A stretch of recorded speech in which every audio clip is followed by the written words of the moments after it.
through some of the details with your regulator. And I think that's what we hope to do today, is to provide more information so that you can get better grounded in this topic. And as all of you work through an advocacy role with your regulator, I think it can help to come up with a harmonized regulation that will be closely aligned with other regulations around the world. I know, first off, a quick intro on BD. Hopefully you've heard of Becton Dickinson before. A large medical device company, an old company, been in business since 1897. And I think that we have a very diverse product line, including in vitro diagnostics and capital equipment. And yes, we do have software. And if you look at all the various categories that are going to come up in unique device identification, I think we participate in virtually all of them. So I think it does give us good perspective on some of the challenges of UDI. And what I find interesting about this topic is that UDI can seem very different depending on the product line and the categories that your company participates in. But one of the topics that sometimes gets confusing is the difference between just market confusion on track and trace and unique device identification. And for anyone who's worked on the pharma side knows that there are a number of countries around the world that have what we call track and trace requirements. And if I think back a few years ago when the US was working through unique device identification, there was often confusion with distributors and various hospital systems and patients trying to understand the differences between these regulations. So in the US, we have three broad categories. We have unique device identification, which pertains specifically for medical devices. There are some specific FDA medical device tracking requirements, but that is different than the UDI regulations. I just want to point that out, that there is a difference. So when we're speaking of unique device identification, we really mean the identification system related to medical devices. There's yet another set of regulations that you don't hear about as much, where there are some specific obligations of what a manufacturer must do to track the device. And those are two different things. And then finally, there's the Drug Supply Chain Security Act. But I bring this up because I think that you could very well have similar conversations going on in your market, particularly as your hospital systems get involved. And then I also found there are a number of myths on this topic. And we had countless discussions with various hospital systems, and some believed that track and trace on the pharmaceutical side was somehow better than unique device identification, and thought that maybe it provided an additional level of security or safety. And I guess just want to bring up that it's different. With track and trace, if you're looking at drug serialization and you're going after counterfeiting, that really is achieving something different than UDI is. Or some of the hospital systems thought that because we had unique device identification, that somehow implied that all products would be serialized. And that simply isn't true. Or even with implants, I know that some of your customers will think because it's an implantable product and they hear the term unique device identification, that each one's going to be marked uniquely, and that's not true either. Or some will confuse it with reporting obligations. And I do know that a couple of countries, Turkey and South Korea, do have some requirements around having to report to the government which products are coming into the country and when they've been shipped to distributor. That's not inherently a UDI requirement. So again, just want to kind of point out some of these myths. And there's also a belief that managing medical devices by serial numbers is inherently safer than managing medical devices by lot numbers. Of course, it varies by product type. For capital equipment or some active implants, yes, we're likely to see tracking by serial number, but that's not inherently a safer way of tracking devices than lot numbers. And then lastly, there could be some that expect to go to the UDI database and see a listing of all product numbers and serial numbers that have been sold by that medical device manufacturer. And I know we still get that today, where individuals will look in the FDA's GUDID database and they're somehow expecting to see how many devices have been manufactured or which lot numbers are on the market, and that information simply isn't there. But I bring this up because I suspect you are going to have similar discussions in your market, particularly as your hospital systems start using UDI. And an example from one of the more advanced hospital systems in the US, Mercy Health out of St. Louis. This is an internal schematic of how they have used UDI and how they pulled it into their system and how they're tracking it from the manufacturer all the way through to the various registries for surveillance and research.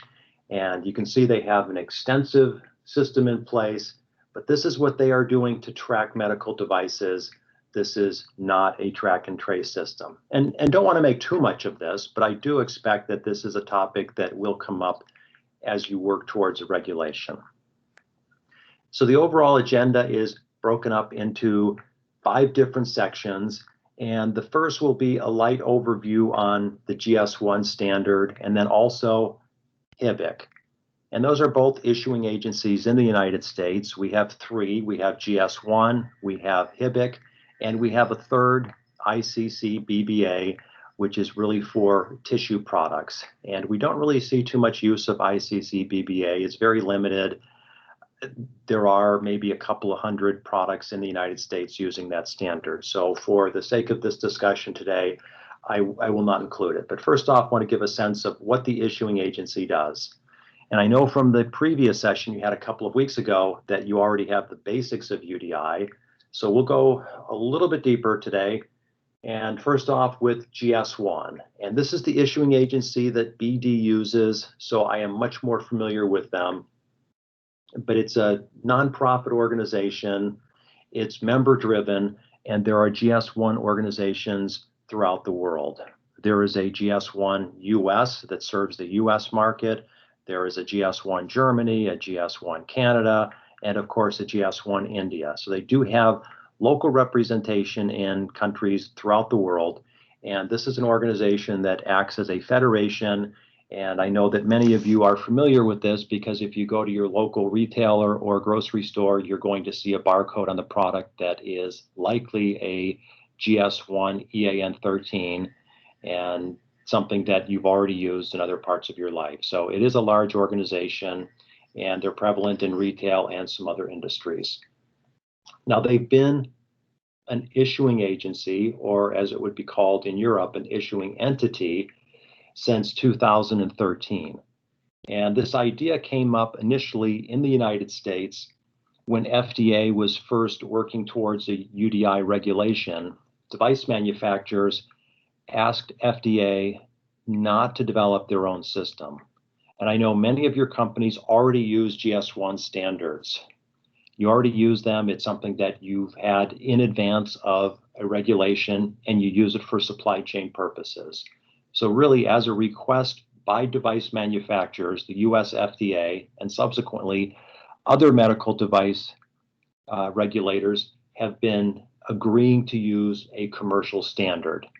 I think what the regulator understood is that since device manufacturers were already going to use a system of numbering products and barcodes for supply chain purposes, that it was in everyone's best interest if they could align on using the same set of standards. Otherwise, you would have had 2 competing standards on a product. You'd have one to meet the regulator's needs and another that you'd use in supply chain. So anyway, GS1 has been an issuing entity since 2013. They were also approved as an issuing entity for the EU and then subsequently for China, Saudi Arabia, and South Korea. So we're seeing continued use of this particular standard for issuing agencies around the world.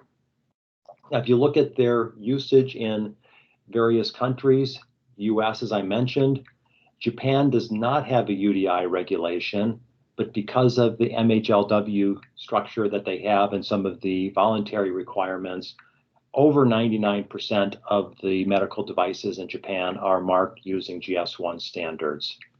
Turkey is over 90%. They do have a UDI regulation related to registration of products. And you'll see the NHS out of the UK insists on using GS1, even though it's not a regulation. So it is widespread use. And then there is a full system of standards, and this is not a commercial for GS1, but they do have other supply chain standards that your organization might be using. They have global location numbers that can be used for enumerating locations. They have, and for those of you that might work in supply chain, you might be familiar with SSCC, which is a means of tracking shipments, or some other standards. But there is a full system of standards. I think the important part for us as a device manufacturer is the systems work. They have versatility in the choices of barcodes, and we're able to make this work within our system. If you look at how the GS1 standards are applied in a barcode, and this particular example here is from Medtronic, and you'll see two different types of barcodes. You'll see sometimes it'll be split into one, sometimes it'll be split into two barcodes, but you'll see first off the device identifier, and this is a 14-digit number preceded by a 01. That tells us what device it is, and then in this instance, and they have a single concatenated barcode, this is the production identifier that'll give us information such as lot numbers or expiration dates or serial numbers. But this works. And I know that Medtronic is a longtime user of GS1 standards, and their use of these barcodes goes back before it was an FDA requirement. So this is an example of the GS1 standard on a label. Another label, and this one is from B. Braun, and you'll see something similar here, right? You'll see a UDI barcode, but this particular one is a GS1 data matrix, and they have similar information. They have a device identifier, and then they have a production identifier. Since it's a GS1 data matrix, there's only one code. You won't see it split up into multiple barcodes, but this is how B. Braun has achieved the UDI regulation. For some of the terminology, for packaging levels, it's important that you have a different device identifier at each packaging level. I know for a catalog number, you would think in terms of if you made a product that had 2 or 3 packaging levels, generally you'll think in terms of the same catalog number would persist throughout the product hierarchy. But if you look at this example, and it's for syringes, you need a different device identifier for the individual syringe than you would have on the shelf pack and on the case. And I know this takes some thinking, this takes some changing of systems, but this is how the standard works. You'd have to be able to uniquely identify an individual syringe from a box of syringes. So it's important to have packaging levels organized, and then you need to have different barcodes depending on what is going to be suitable in the supply chain. And it will vary depending on if it's a shipping case or an individual product. But both the GS1 standard and the HIBIC standard both have versatility. Generally, regulators have exempted a shipping container, right? The shipping containers, and that might be the big aluminum containers that you see on ocean vessels that transport product from country to country, or it could be a pallet of product that's shrink wrapped together. Those would be exempt from unique device identification. Or you might have an overpack where a dozen products are packaged together in a box, and then the large box is used just for transportation purposes. So those are exempt from UDI. For the GS1 standard specifically, this is a conversion table that describes the GS1 language with the language of the regulator. There's a term called Basic UDI in Europe, and that is not UDI the way we're thinking of it as identifying specific products, but rather another standard that the EU has developed to organize families of products. So for that term, Basic UDI in the GS1 standard, it would be the global model number. The regulator is generally going to use the term UDI DI or UDI device identifier to identify an individual product. GS1 is going to use the term GTIN or global trade item number.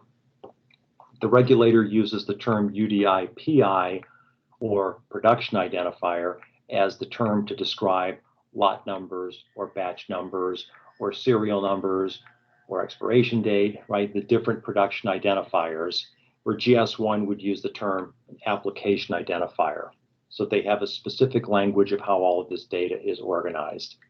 And then finally, when we think of UDI, it's implied by the regulator and generally understood that that would mean the uniqueness of the individual device that is described through the UDI DI and the production identifier or UDI PI. Those two together would make up the UDI.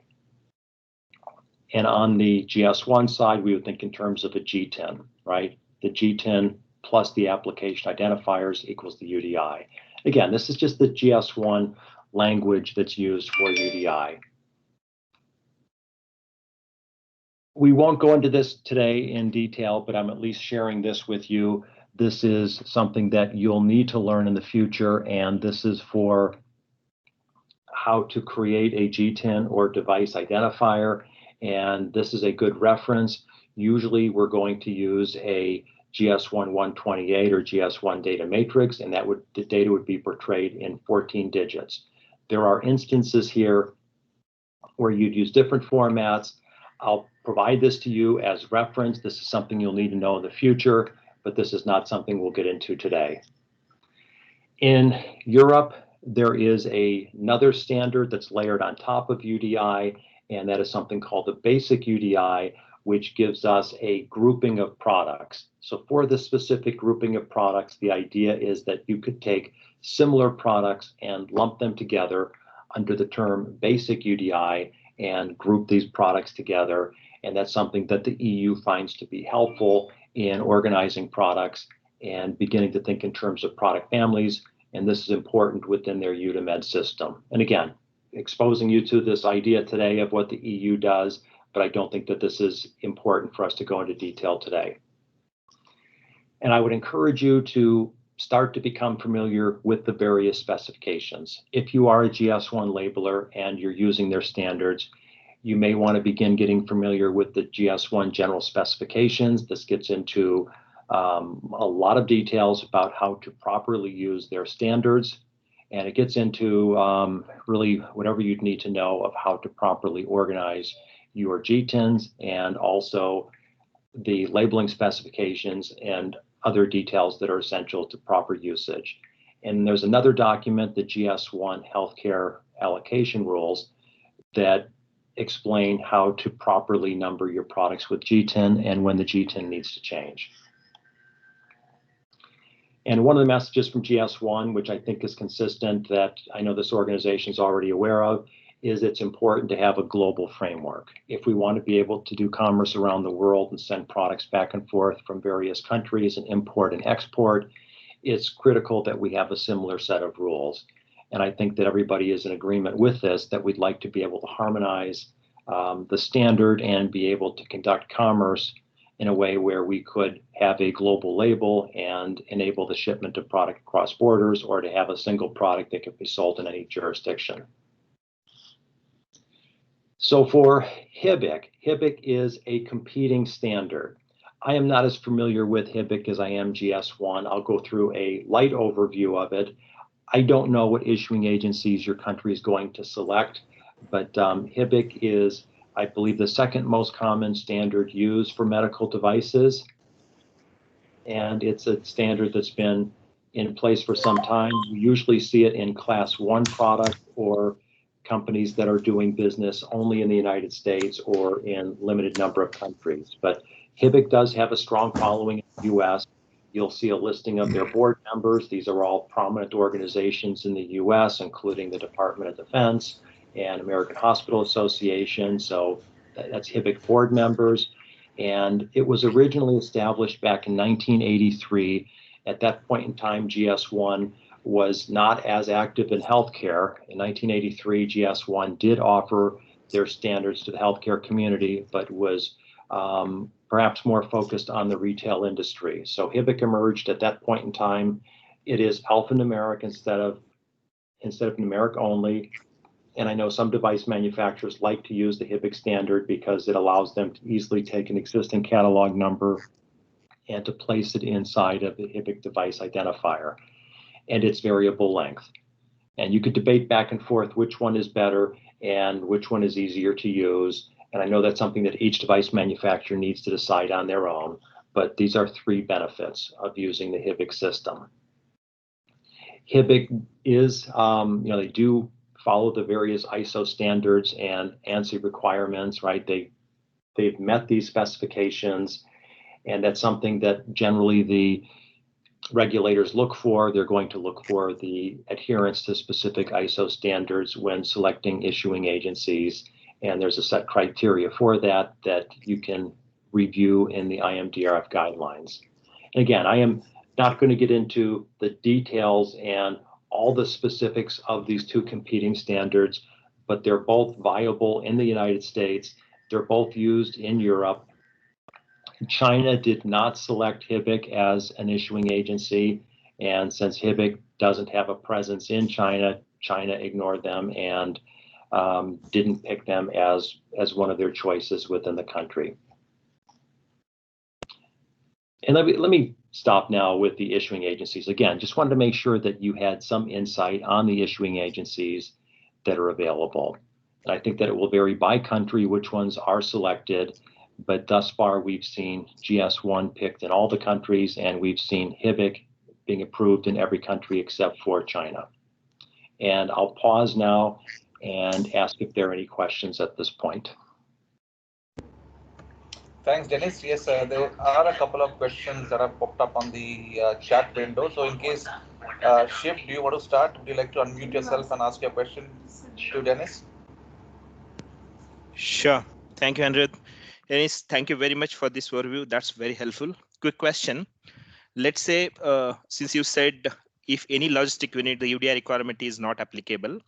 So is it appropriate to state that UDI requirement is applicable only for the product with the shelf lack of medical devices? And the second, let's say if the devices like injection, which are very small, so in that case, how to comply with the UDI requirement? Okay, if I understood the first question, you're asking just if it's applied for all products. I'm not sure I understood the question. So is it appropriate to state the UDI requirement is applicable only for shelf pack of the medical devices? No, it would be assigned for all levels of packaging. And if I use some BD products as examples, if we think of something like a vacutainer tube, we would have a GTIN assigned to the individual vacutainer tube.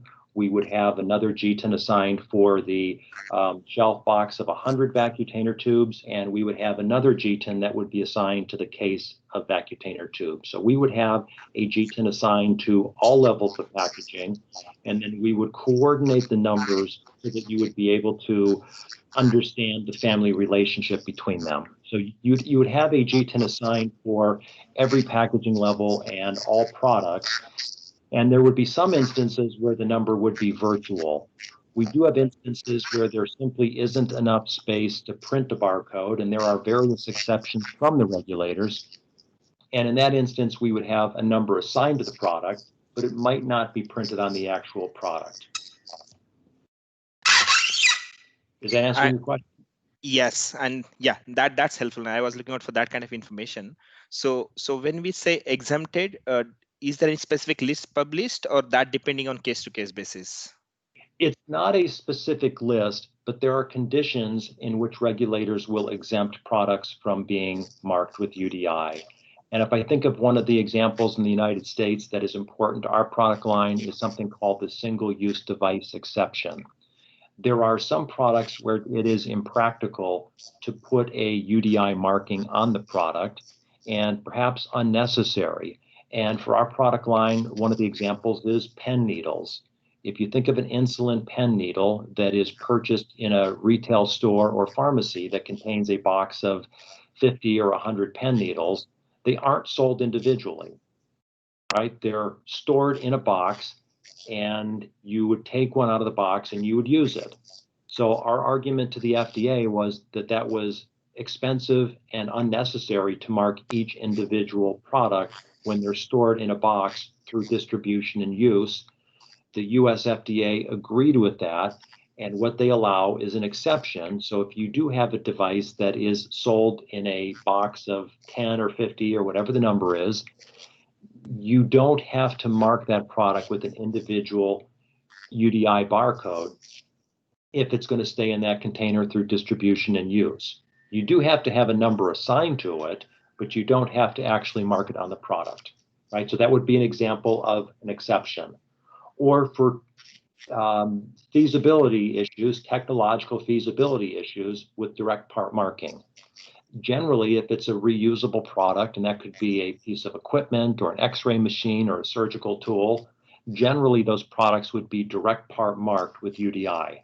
But there are some instances, and I'm sure some of you on this call have those types of products in your product line, where it is virtually impossible to direct part mark the product. And in that instance, the FDA does not expect you to mark the product. You'd have to track it and explain what your exemption is and why you haven't marked that product. But there are instances where you don't need to actually mark the product for UDI. Or if we think of implants or bone screws, those do not need to be direct part marked with UDI. Okay. Is that answering your question? Yeah, that's helpful. Thank you very much, Dennis. That's really helpful. What about the Amex drive thing? Thanks, Chief. We have another question from Saurabh. A small box which is there for Amex drive. So once it will all be restored, shall I? Yes. What's the question? Yeah, hi Dennis, this is Saurabh from BD. Thanks Dennis for giving insights on the UDI. So in one of the slides, I saw you have listed that GS1 is accredited or designated by their regulatory authority in US and Europe. So in a similar way, is it advisable for GS1 to be designated or accredited by Indian regulatory authority as well, when there is no regulatory requirement or regulatory there is no regulation defined in current regulation? So how important it is for GS1 to be designated by country regulatory authority? I think it's very important because perhaps, well, if India did not pick HIBIC or GS1 as issuing agencies, perhaps they picked a different company as an issuing agency or decided to make up their own system, then companies like BD would need to start over, right? All of our product labeling would be obsolete in India, and we would need to have a different standard for products sold in India, right? That is what would happen. So it's really important that India does agree to use the system of issuing agencies that other device companies are other regulators are utilizing. If they didn't, if India were to decide to pick a different standard or a different issuing agency, it would be really difficult for Indian companies to export products because you'd have your products marked in such a way that it would be unknown or unfamiliar for the rest of the world. And it would be also difficult for you to purchase other products. I mean, yes, of course, device manufacturers would go through the trouble and expense to relabel products, but you would end up with products in India that aren't really used anywhere else in the world, or they would have to be labeled specifically for your market. So yes, this is an important consideration, and I think the group that's meeting with the Indian authorities should be pushing this idea of an issuing agency and striving for global harmonization. Yeah, thanks, Dennis. But this is the underlying framework, right, to use existing commercial standards for the UDI regulation. And yes, the standards have evolved to accommodate some of the needs of the regulator, but I think it's really important that we start with this idea of having an issuing agency. Thanks, Dennis. Okay, so if there's no more questions, then I'm going to go on to the IMDRF guidelines. And I don't know if you're familiar with IMDRF, International Medical Device Regulator Forum. And this has been a group that has been working on a number of issues. And what they've done is they've come up with a construct of UDI. And this is important. This is work that took place over, 5 or 6 years through repeated meetings with regulators and industry. What they've done is they've come up with this framework. So they've described this, and of course they're not hard and fast rules. They have some guidance documents, some very good guidance documents that I would encourage you to take a look at. And they came up with these ideas that at least we could have a framework that regulators would generally follow. And first is that the UDI DI and UDI PI and the barcode are based on global standards. And I think that gets at the point that was just asked in a question. So that you'd want to have something that are they're global standards. And then UDI, in theory, should be able to use it anywhere in the world to meet UDI requirements. And there are some countries today that do use national or local identifications, right, numbers. And the US, for example, on the drug side, we have something called the National Drug Code that is unfamiliar to any other country in the world. Or we'll see PZN numbers in Germany. Those are local identification numbers and should not be used as a substitute for UDI. And that's something that for all the regulations that we have thus far for UDI, the regulators have agreed to, right? So far, everyone's agreed to this, and at least we have harmony in the regulation. And then another thought is that the regulators should not specify the conditions for when you'd want to modify the standards. So we would not have an individual regulator state the barcode should be bigger or smaller or really come up with the specific details behind it. The regulator would establish the framework, but the the specific rules on what type of barcodes you can use and the details would take place with the issuing agencies and their members. I know that seems confusing, but it does work. So we don't want to have it to where a specific regulator is going to dictate which type of barcode is going to be picked or some of the minutia behind the standard. So it's better if the specifications are managed by the issuing agencies and their members, and the regulators set the overall framework. And there's something called core data attributes. There are data attributes that are behind this that ideally we would not want to have modified. And there's a certain set of data that we would like to be able to use globally. If we think of having a device identifier, and we're using the Gs1 standard, so our device identifiers are always 14 digits. So if India were to decide to use a 12-digit number, you can see how complicated that would be, right? We would no longer be able to use the system. And there are other core attributes that are behind this that we would like to see remain true globally. Yes, of course, there are some country-specific requirements. We have some attributes that the US FDA asks for that are unique to the US. There are some unique attributes in Europe that only the EU regulators care about, and the same is true in China and South Korea. So yes, there are some local data attributes that are meaningful and important within the country, and yes, those are governed by the country, but then there are some core requirements that we would like to utilize globally for the sake of a harmonized system. And then the last point here is that every medical device needs to be identified by a UDI device identifier unless it's exempted, right? So we start with the premise that virtually everything's going to be included, but there are some exceptions for which products would not need to have a barcode on them, and there might be some exceptions, but the exceptions do vary by country. And then we'd want to have a globally harmonized system and consistent approach. And some of the ideas here, we're looking for traceability of medical devices. And this all started with recalls and safety and surveillance, but we'd want to have a system that's going to give us true traceability of medical devices.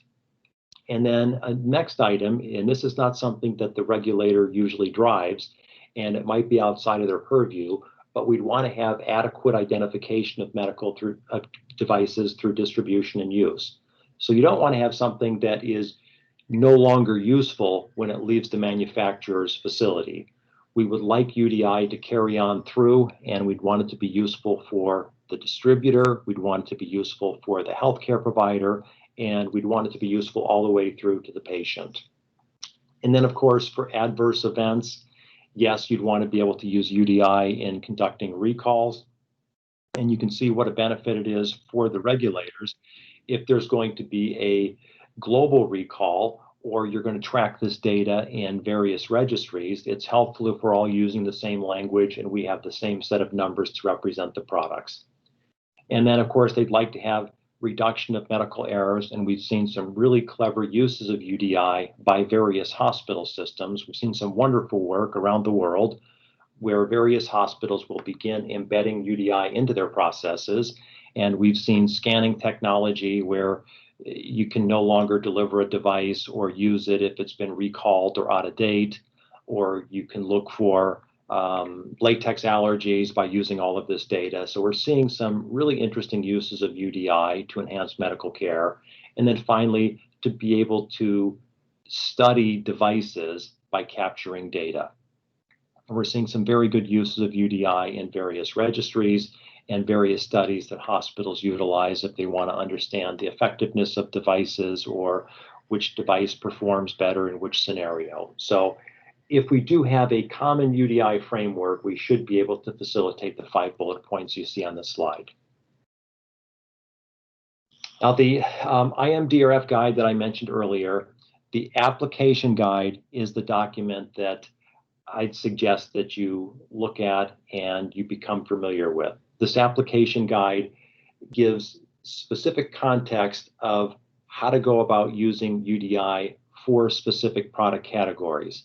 And if we think of some of the uniqueness we have with medical devices, we would have a different process for marking an X-ray machine or a CAT scan than we would a needle or syringe, right? You'd have some different needs. One would be direct part marked, one would be marked on the label. If we think about software, we would need to think in terms of how you would identify software and how it would be obvious to the user. And if you read through the application guide, and that's something that would be very helpful for you to become familiar with, and I would encourage you to use this in discussions with your regulators because it is logical and you can read the various points and you'll understand it. And since it's been endorsed by regulators, it usually is familiar to others that didn't work on it.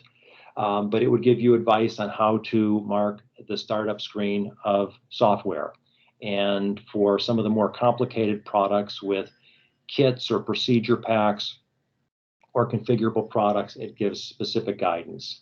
And I've got a listing of the IMDRF members that were instrumental in creating this document, but I would encourage you to take a look at this application guide because it does create a very good framework. And there are 2 documents, and again, we'll send this out and you can have the links to the document, but there's an overall UDI framework that was completed in 2013, and this was more at a conceptual level that explained how this all should come together and some of the principles of UDI.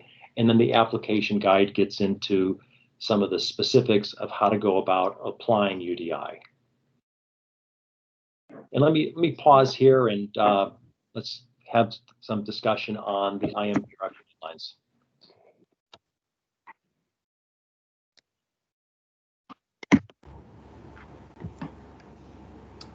So if anyone would like to ask any question. This is Rajan from Johnson & Johnson, India. I have a question that I understand that UDI as a barcode needs to be printed in certain countries depending upon the regulation. The question is more about how this information is utilized either by the regulator, by the customers, or by the company. Great question. And that will depend on the company and depend on the country and depend on the regulator. But for example, at BD, we run our supply chains in the US and Europe and many other countries based on the same information. So for us, this is baked into our process. It's something that we use in our factories. If you want to make sure the right product ends up inside the right case, we're using UDI really extensively. And I know for J&J, I know some of the people within your organization, I know that some of your businesses do the exact same thing, where it's used to help run our supply chain. For other participants in the supply chain, it varies. I know of distributors that make perfect use of UDI, where they will look for that barcode and they will use it as part of their incoming procedure, and they will scan that barcode and they have it set in their system, and it's something that is essential to them. I've seen other distributors that could care less and they don't use the product, they don't use the product markings. They apply their own barcode labels to our barcodes. So you'll see different uses, but there are effective uses of UDI by healthcare providers as well. And I know we see it with regulators also, but it really will depend on the country and depend on the organization.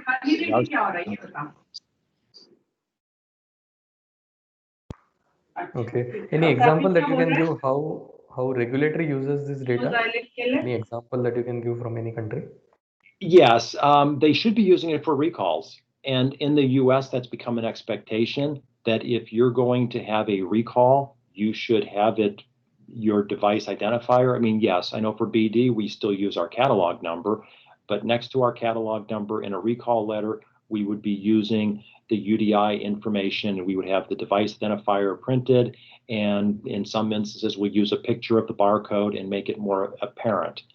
For hospitals that are skilled at tracking this information, a recall becomes much simpler. And the earlier example with Mercy Health out of St. Louis, I know that's a hospital system that has really taken advantage of UDI. And what they do is they scan which products are entering each facility, and they pretty effectively capture all this in a database. So for a recall, they're able to determine, without searching their hospitals, they can determine what came in through their loading dock, and they're able to make sense of it and do a much better job of tracking recalls within their hospital system. So at least they know where to look for it. But there are a lot of great uses in the US. I'm aware of similar instances in the United Kingdom where they are tracking and determining which products were used on patients, and they effectively store that information in the patient's electronic health record. So when a patient is discharged, they know exactly which medical devices they've used on them, and they can track it effectively. So the usage will vary by hospital system, it'll vary by distributor, and it will vary by device manufacturer. Thank you. That's clear. Dennis, this is Jaishil from Alcon. Just wondering, like South Korea and Europe are IMDRF countries. So even though they are IMDRF countries, they are deviating from the IMDRF guidelines. Any comments on that? Yes. While all countries that have UDI regulations will state that they're using IMDRF guidelines, there absolutely are differences between the various regulations.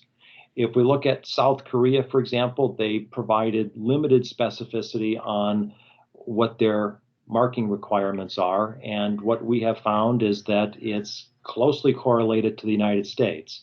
So what we found within BD is if a product complies with UDI in the US and we also sell it in South Korea, it is very, very easy for us to implement the product. Many of their data attributes are the same as ours, and it's been very easy to implement UDI in South Korea.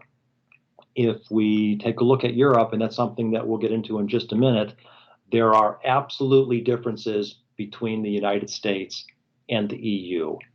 And if I've got a product that meets all the requirements in the United States, it does not mean that product is going to meet all the requirements in Europe. And I think that's one of the reasons we're very interested in the regulation in India, because if we continue to have variations between all of these different regulations, it will become very difficult for us as device manufacturers to have a product that can be sold globally. But there absolutely are differences between the regulations that we have in place. Thank you. So if there's no more questions, then what I'd like to do is cover some of the differences between the US and the EU. And this is not going to give you every single detail of what's different between the two, but at least at a high level describe what's different. And I'm working, with our team in the US. I also work with our team in Europe and South Korea. So I'm familiar with these differences, but I'll give you 10 examples of what is different between the regulations. And the first thing is this idea of a basic UDI, where the European Union wants us to lump products together. And with the example from Elkin, you could see how contact lenses could be lumped together as one category, right? Because I know there are differences, but many of them have different strengths and different sizes, but essentially the same product. And I know for BD, we have similar products. If we think of IV catheters, yes, there's a difference in catheter length or gauge, but it's essentially the same product, and we have to lump these together. The US has no such concept. The EU has it as a requirement. And this is a tremendous amount of work, because if you were to change one of those groupings later, it means that you would need to change your numbers that you're using for UDI and apply new barcodes to your product. So this is a key difference, and this has required device manufacturers to do a lot of work. The second idea is date format. The US regulation is absolutely clear that for manufacturing dates or expiration dates, and you have the date written plain text with the ISO symbol next to it, that we must follow this format, the YYYY-MM-DD. We have to have it. It's a requirement, no two ways about it. Where the EU does not specify that you have to use the DD for dates. And this makes it a little bit confusing. What we're choosing to do is generally use this as our global format with the expectation that the EU regulator is going to accept it because we've provided them with more information than they've asked for. But if you read through the specifications, there is a difference. Another point is with existing inventory, where the US clearly grandfathers products and allows time to use existing inventory, where the EU does not have the exact same requirements. And yes, there are some exceptions if you have the product in the country before that date, but there are different rules of grandfathering products. And that's something that I think it would be wise for you to ask of your regulator, is time to burn off existing inventory, right? There is time required to implement UDI and to convert it. And of course, you don't want to be disposing of or relabeling existing inventory, but it's different. Also, if we think of the responsibility for UDI and who needs to make sure UDI is applied, the US uses the term called a labeler, where the EU describes it as being a legal manufacturer. Generally, we're able to harmonize these two, but there are differences where, well, just different definitions. And we don't have time to get into subtleties today, but there are differences in who must supply UDI. The single-use device exception that I mentioned earlier, the FDA allows it for any risk class, where the EU only allows it for 1 and 2A and class A and B. So for the products that are perceived to be higher risk, the European Union does not allow us to use the single-use device exception. If we think of direct part marking, and this would be important for equipment or for surgical instruments, the US allows us to use a barcode or human readable. So they allow us to do either. And I think particularly for some of the surgical instruments, I think this is important because it's sometimes difficult to print a barcode on some of these products. I mean, yes, there are technologies that allow you to print very small data matrix barcodes, but sometimes it's easier to present the human readable. But the EU asks us to do both. So while we have products that comply in the US, we would have to reconfigure those products or change our internal requirements or have separate inventory for Europe. This idea of direct part marking, and this is a really confusing part of our regulation, but the US makes a distinction between direct part marking of products that require a high level of disinfection between uses. So for some products, they have a higher standard of when you need to do direct part marking, and that does allow for some exceptions of direct part mark products. And again, in the interest of time, we can't go through that in detail, but that's a difference. For configurable devices, the EU has greater specificity on components that are distributed separately.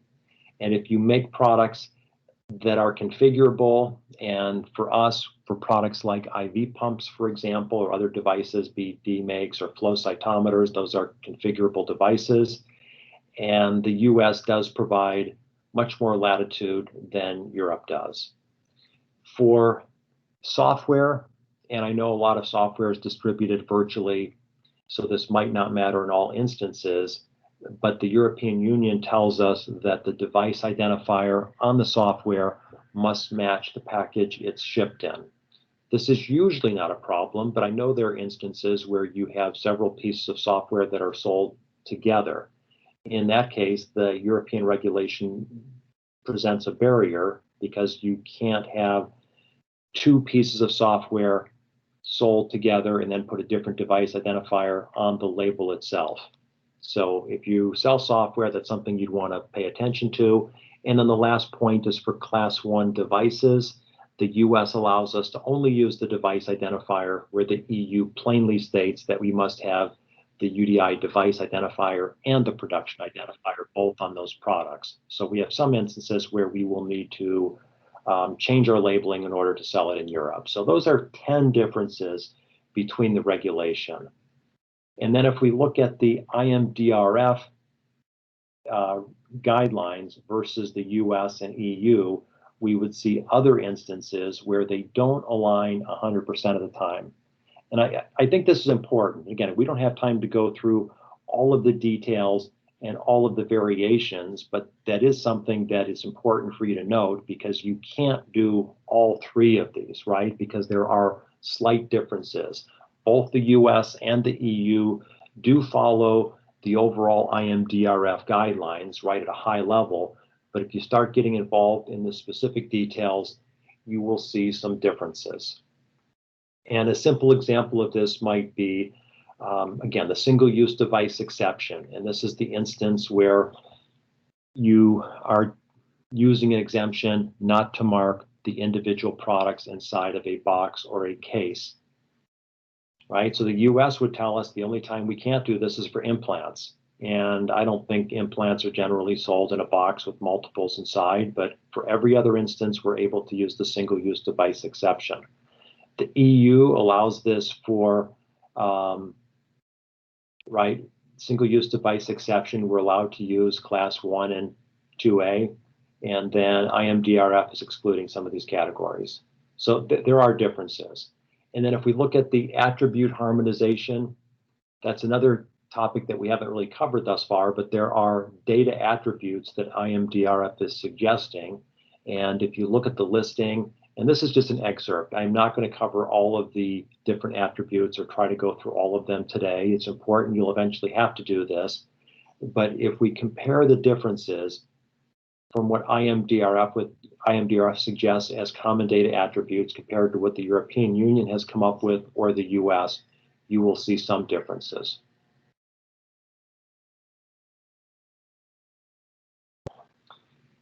All right, so if we take a deeper dive and look at the databases, the US uses something called GUDID. That's the FDA's database where all this information shows up, right? We've spoken mostly today about applying barcodes and numbers, but in addition to this, a lot of data needs to be gathered and placed into a database.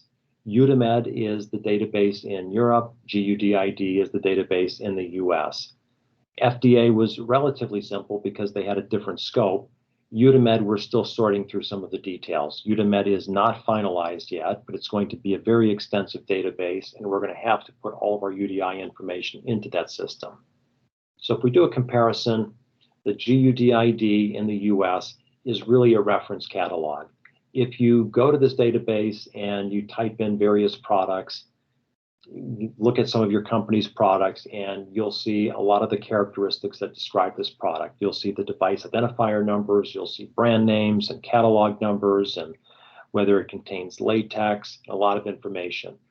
UDIMED is doing something more complicated than this. UDIMED is also coming up with something that's a tool for the member states. And if you think of safety and surveillance and reporting incidents, it's all going to be in UDIMED. So it's a much more complicated system, and they're still working through some of the details. But what we find as device manufacturers, we can't use the same data in all cases. So while BD, and I'm sure many of the companies on this call are most of the way completed with their US FDA GUDID implementation, they're looking ahead towards UDIMED. And what we're finding is some of our data can't be used in Europe. There are some differences. Some can be recycled or reused. Some is absolutely different. So what I'd like to do is spend a couple of minutes and go through some of these various data requirements and give you a sense of what's the same and what is different. And again, if you go back to some of the principles of IMDRF, right, what they're suggesting is some of this data should be the same and it should be true globally.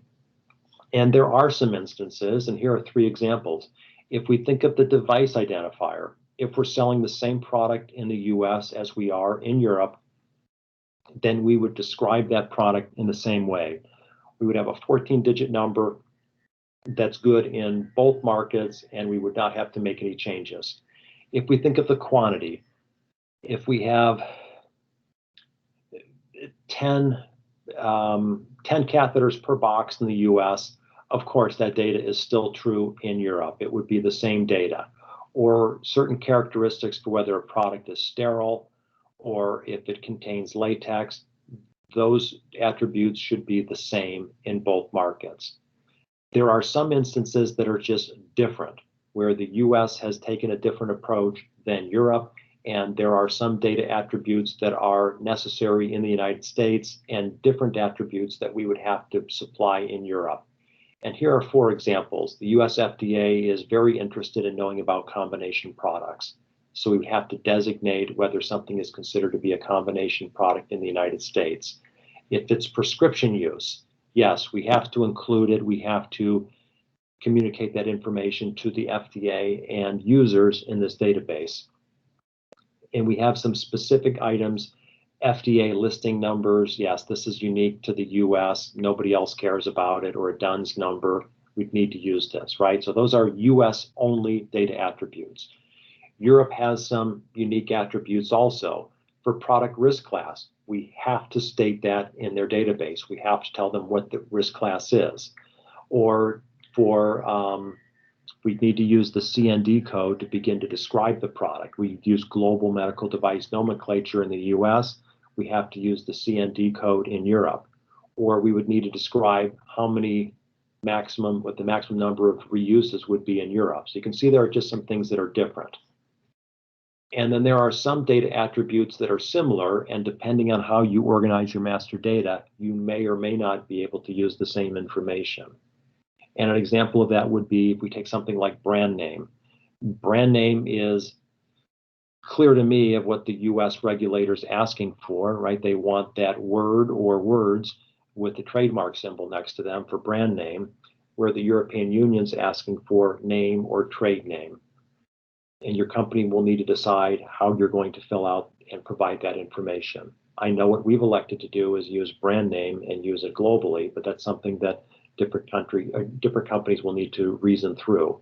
And then something like the version or model number is a little bit of a different question than what is being asked for in Europe. So there is some complexity between these databases. And then what companies are going to also need to manage is South Korea has a set of data requirements that they're asking for. China has data attributes that they're asking for. Of course, India will, and every other country is going to have data attributes that will go into these databases. And I believe it's in our collective best interest if we can have more attributes that are the same globally, as opposed to these that are going to be different globally. And yes, it's the regulator's right to ask for data that's uniquely true or needed within a specific market, but I think it's to everyone's benefit if more of these data attributes are the same. And if we can reduce the number that are different or that end up being confusingly similar. But this is something that will need to be studied in each country, and I think it would be helpful for you to have the discussion with your regulator as far as what the expectations are and what is going to be common and what is going to be expected within your market. If we look at the number of data attributes that we need to share, and this is an internal analysis at BD. So if any of you are working on UDIMED for your companies, you might end up with different numbers of data attributes because you might be storing your information differently than we're storing ours. But an example of how much data needs to be gathered is for the FDA's GUDID. Our internal database requires us to have 79 fields. And you might get a different number just because of your data structure, but if you think of the number of questions that need to be answered in the parent-child fields, we need 79 pieces of information. In Europe, we need 257 pieces of information, and even this might be a little bit out of date now because of some continued changes to the databases. So if you look at just the number of data attributes that need to be gathered, this is a significant undertaking. If we look at some of the instances where there's different data requirements, and this one might come as a surprise, but if we think of how we would describe a product for clinically relevant size, you would expect that the EU and US would harmonize on the choices that are available, but they have not. So it could very well be that we have the same product sold in both markets, and yet we would use different characteristics to describe the product. And I think this will be frustrating for the users as well. There are some requirements, if we were to think of how we would describe, we take a simple product, right? If we took a hypodermic needle, we could describe it by needle length and gauge, and we would have probably two critical clinically relevant size attributes. But if we think about products like stents or balloons or other items, it is more complicated when we think of how a product is described. But we don't have the same set of requirements for the US as we have for Europe. And I think this is another example of a topic that would be worth your while to think through and study and review with your regulators, because I think it would be helpful if India were to align with one of the existing standards that are out there. If we start introducing different ways of describing products in each country, I think it'll be really difficult or impossible for the user to make sense of this, particularly as we have hospital systems that are trying to study product usage characteristics and trying to harmonize that information with other researchers around the world. So I think it's in everyone's best interest if we can align to common data requirements where possible. Okay, so let me pause for a second and see if there are any questions of some of the subtle differences between the US, Europe, and the IMDRF guidelines.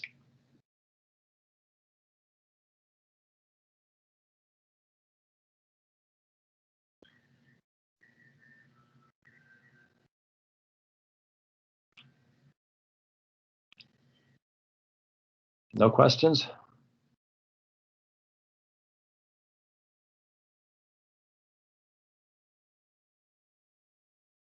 All right, if not, then we can proceed to the next section. But I do think that's something that you'll collectively need to study and learn more about as you have dialogue with your regulator. So for the next topic I'd like to talk about is just adoption of UDI. And this will get into some more of the subtleties. Hello, Dennis. Sorry to interrupt you, but just a quick question. If you're looking that there is some differences between US and EU, could you just share some of the good practices or best practice, how these differences were harmonized and how it was dealt? You have shared some of them, that how you were referring that the US is adding more numbers. So by the end, the EU are already, their identifier is already captured in the US identifier, so it's okay. But if you have any other good practices, I think this will be a motive for the Indian authority and even other authorities, how when we unify or we have only two different sets, US and EU, this is by far enough. No need to add more attributes which will complicate it. Sharing best practices, I think this will lead them more towards harmonizing this guidance. Thank you, but I think more examples can be shared also. This is Lydia from Abbott. Sorry, I didn't introduce myself first, because I'm covering a big region and also my area is coming through. I have Saudis starting to shift. I'm covering Africa, India, and Turkey. So I'm sure that this diversity will create a lot of changes and a lot of workload in the future. Yes, and I do know some of the people at Abbott that are working on UDI globally, and I know Abbott very active with Gs1 and other organizations. So you're working with some good people there. But I think what we've encouraged the regulators to do is to look and see what others have already utilized, right? And I think that, for example, the South Korean regulators, I give them high marks for studying what the US had already done and using that to at least partially create their requirements. And I was on a call with our team in South Korea last night, and we were going through this and just further working through some of their data definitions. And you can read, once you do the translation, you can compare what their regulator's doing, and you can see what they've done is they went to the US guideline, and not that the US was necessarily perfect or got everything right, but since they went first, the South Korean regulators looked at what the US had asked for and determined whether or not they could use an existing data definition. And I think the advantage that has given South Korea is the implementation has been fairly easy because they did not come up with many new attributes that were specific to the country. It has enabled them to move very, very quickly. And whenever a country, since companies are already familiar with it, it's quick and easy to begin populating their data or to reuse the data. And I think that NMPA in China has been very similar. I think that the NMPA has studied what Europe and the US has done, and they have tried to align where possible. Turkey doesn't have a full UDI regulation, but any of you that are doing work in Turkey, you know that UDI is required in their new registration system. And I believe that going forward, what we expect to see with the Ministry of Health in Turkey is they're going to try to align more and more with the European Union, right? That's the direction they're heading in. And that is what they've stated is in the future, more of their UDI regulations will align closely with Europe. But I really think that that would benefit the entire industry is if each regulator were to study what has already been done to see if that meets the requirements. When we think of data attributes, and I know what we're trying to reason through is we've done a comparison. So for each of these 79 attributes in the United States, we know which ones do match and which ones don't match with what the European Union is looking for. And I think all of your companies will need to do something similar. So you're going to need to do a similar exercise and make sure that you have a database and a data structure that's going to align to this. But whoever it is that's going to be involved with the discussion with Indian regulators, I think that's important to show them what is being done already. And I think also the potential confusion. If we are describing the same product in different ways in different countries, you can just see what a mess that is for everybody involved. So again, I think harmonization has to be a key part of the message. Thank you, Dennis. Thank you very much. Dennis, one more question. Do you have any visibility on the Australia? Because what I heard, even the TGA is going to come up with the UDI requirement. So do you have any visibility where they are heading? Yes, I think that the Australian regulators have been, I think they've been good students of what's going on in the rest of the world. I think you've probably all seen this. They're soliciting comments right now.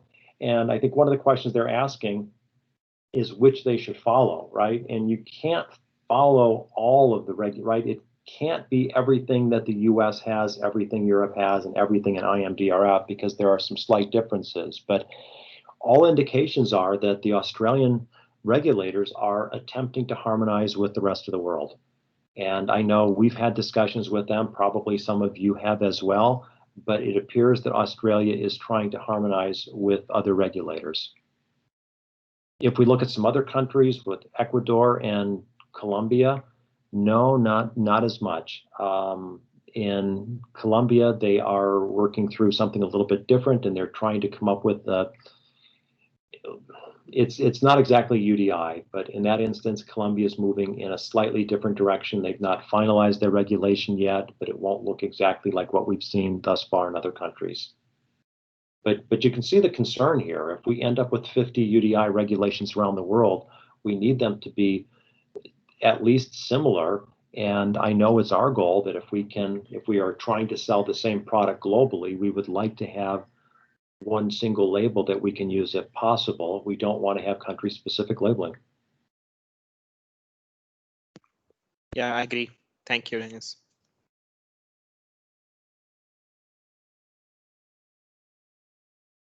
Well, if there are no more questions, then I'd like to suggest that we move to the next section, which is just the adoption of UDI. And what I want to do is describe some of the differences. And this will get into a little bit of detail, but I want to give you just an example of some of the peculiarities between the regulations and what we start to face. So this is an example of software. And because of when the US UDI regulation was written, the US FDA did not have great detail on how software should be identified. I mean, yes, for standalone software, they made it clear you must identify it, but the standards by Gs1 have evolved since then. And if we think of what the IMDRF has come up with and what the EU has come up with, it makes great sense. But right now we have different requirements in Europe than we have in the US. Europe has precise rules on when you need to have a new device identifier and when you need to have a new production identifier for software, right? So they have very, very specific rules, and it's generally based on the IMDRF. Also, with the EU, there are differences in when you'd have something called a DI trigger. And we haven't talked about that, but you need to sometimes change your device identifiers. There are certain characteristics that will cause you to have to change your device identifier. The FDA does not have these same rules. So what we need to do is we need to think through, and this is what our company is doing right now, how are we going to harmonize software so that we can have the same software available in the US and Europe? Because right now the rules are a little bit different. So if we take a literal view of the rules, it's difficult or impossible for us to apply them the same way. And what we believe we need to do is, we think we would benefit from having consistent rules. If we don't align, then we're going to be selling one software package in the US and one in Europe. So as an example of this, if we think about how we would go about applying a new UDI DI and UDI PI, where Europe would tell us that for the new device identifier for software, that anytime you make a change that affects the original performance, safety or intended use, or interpretation of data, you have to apply a new device identifier to it, right? So they've given us specific rules. Those rules don't exist in the US. And this is, if you were to go through and look at the IMDRF guidelines, you'd see these characteristics written. So Europe didn't dream this up on their own. They got this from the IMDRF. But we have specificity here of when you must apply a new device identifier. And then what they've also done is they've governed when you would need to have a new production identifier. So you think of how you would control versioning of software. Then they give specific examples of when you need to have a new version, right? So they list the reasons: bug fixes, usability enhancements, not for safety purposes, security patches. So they give us specific examples of how they would go through this.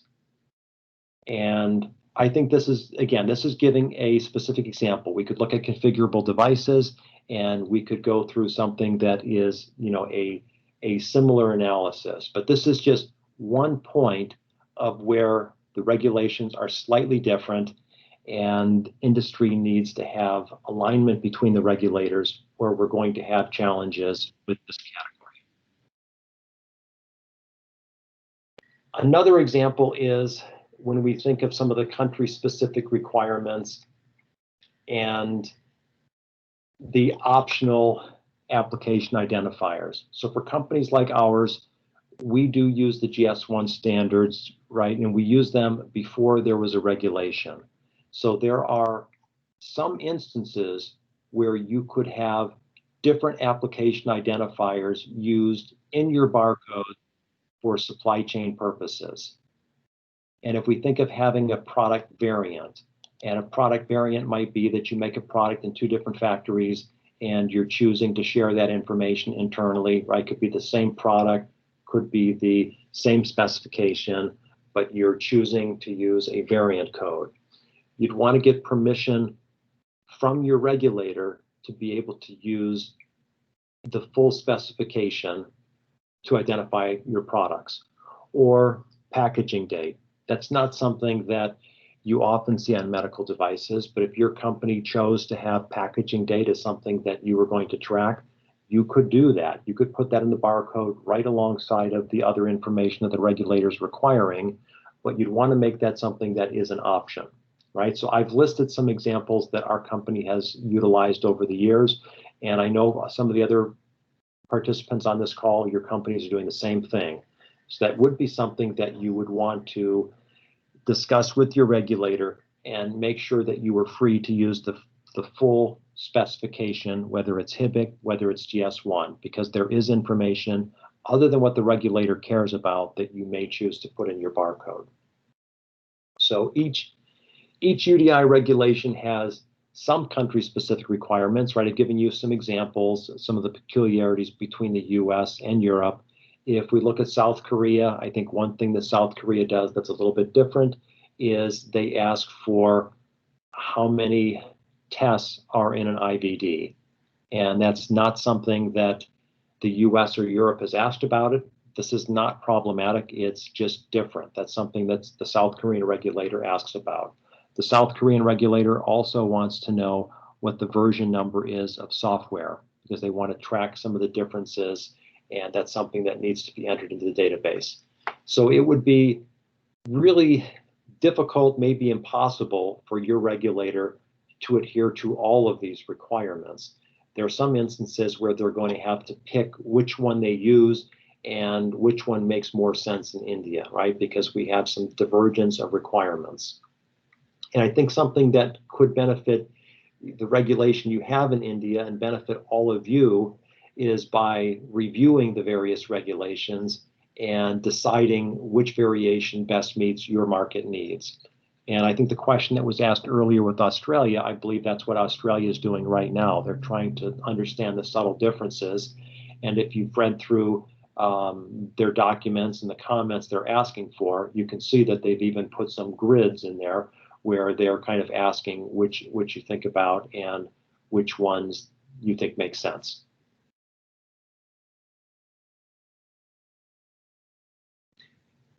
Okay, so I mean, we've covered a whole lot of details and a whole lot of information on what various regulators have described and some of their interests. I'd like to get into best practices, but before I do, just again, I think it's important that we have clarity on just some of the differences between regulations and some of the different points that are important for advocacy, and want to open this up for discussion again before we move on to some of the best practices.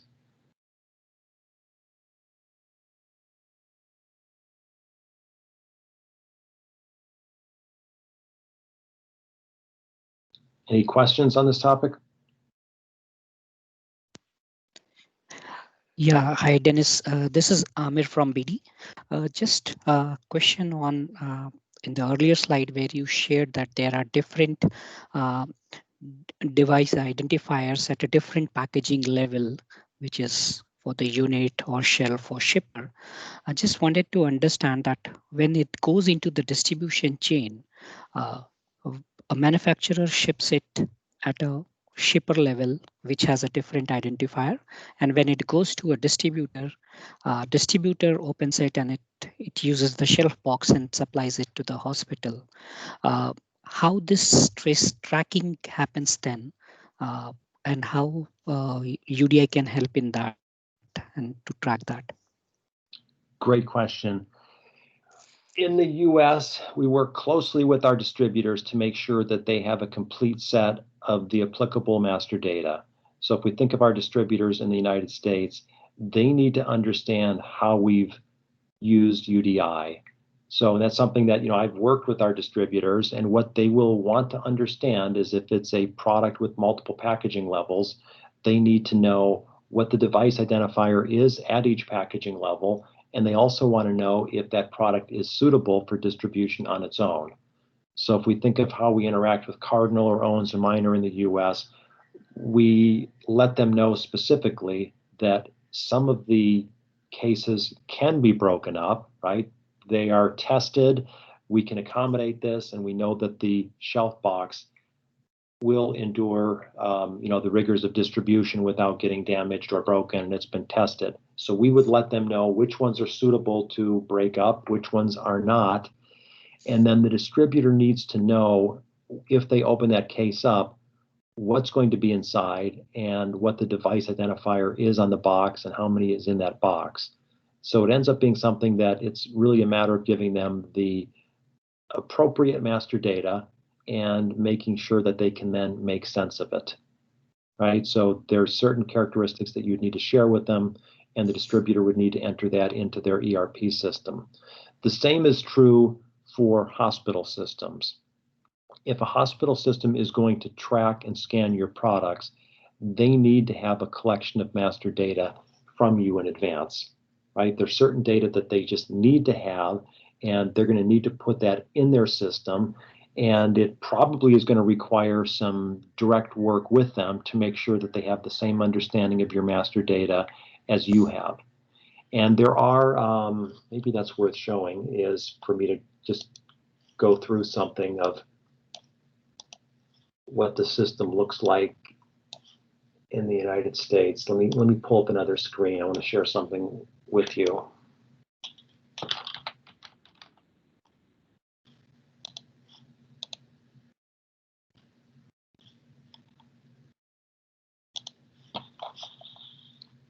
All right, let me share a different screen.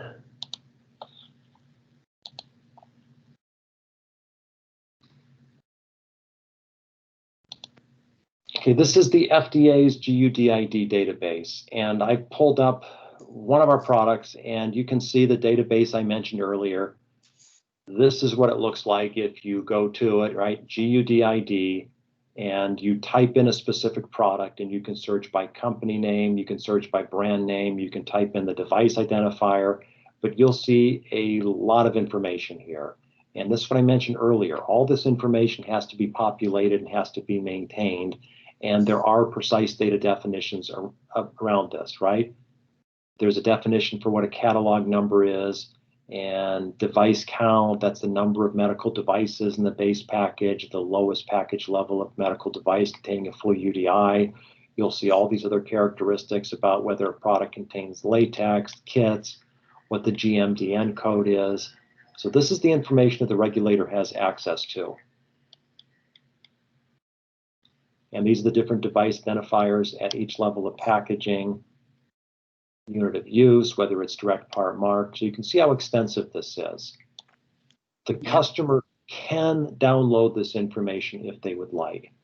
And the FDA has even described API documentation, and there's an ability for the customer to go to this. You can also look and see what the device history changes. So you can see that certain dates where somebody from BD went into this and they made changes on these dates. So whatever you enter in is here, and it's publicly available, and it's available forever. But if the distributor or the regulator would like, or the end customer or a patient at home, whoever it is, they can go in and they can look this data up. So you can see how they would get this information to access it and pull it into their system. They could go right here to the system and it would give them access. Okay. Am I answering your question as far as how this would work? Yeah, Dennis, got it. So certainly, what I understand is that we also need to educate the distributor or the different level of supply chains on this. Yes, you will need to have extensive discussions with your distributors and your healthcare providers as you get a UDI regulation. You're going to have discussions with them as they try to implement this. And that's something that will require a commitment of time for you to go through and explain to them how this all fits together. They're gonna need to have this. Got it. Yeah. Right? Thanks, Dennis. Yeah, it's important to implement, and that's something that you'll need to have individuals in your organization that will be familiar with the regulation and are going to need to be able to describe this and make sense of it. Yeah. Thanks, Dennis. Okay, any more questions on this topic, or do you want to move into some of the best practices?